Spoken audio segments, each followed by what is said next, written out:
जय शेवालाल. काय चालू छ ठीक छ.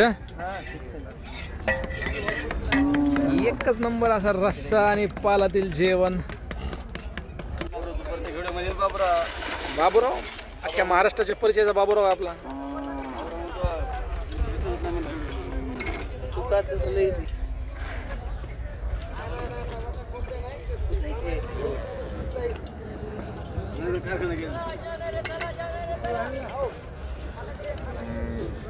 हे आहेत घरगुती मसाले मंडळी. ताजे असे स्वतः बनवलेले खडे मसाले आणि हॉटेलचे मालक. वेंगण मसाला या ठिकाणी सकाळच्या सत्रामध्ये बनवायला चालू आहे.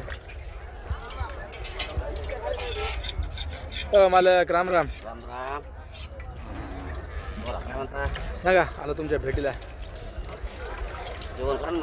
जेवण नाही, मस्तपैकी घरी जेवण केलंय. सुंदर असा नाश्ता करून आलोय.